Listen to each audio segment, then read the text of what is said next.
দাদা আসসালামু আলাইকুম। ওয়ালাইকুম সালাম। ভালো আছেন? আলহামদুলিল্লাহ।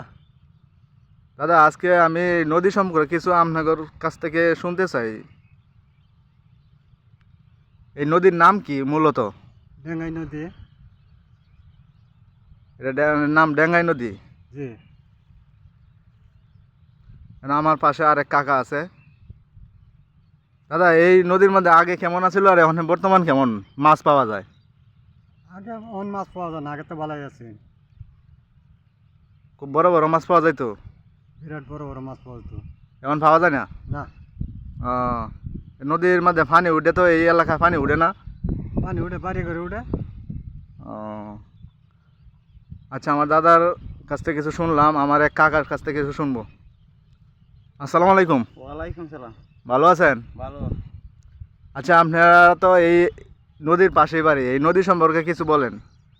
নদী তো আগে বিরাট নাম করা নদী আছে। অহন তো নদী বইরে আছে গা। অহন তো মাছ কম। নদী তো মাছ কম পাওয়া যায়। আগে তো এই নদীর সাইডে যে এই ধান লাগাইছে, এই ধান কি ফাইনে খাওয়া যায়? ধানে কিনো বছর খাওয়া যায় আর কিনো বছর তুলন যায়।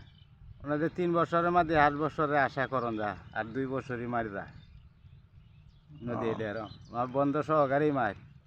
আমরা তো যেরি জায়গা মাছ ফসল কম হয় আর কি। আমাদের আমাদের এলাকার সাইডে একটা বড় নদী আছে, এই নদী অনেক ক্ষয়ক্ষতি করে। প্রতি বছরই পানি ধান নিয়ে আমাদের আতঙ্কে থাকতে হয়।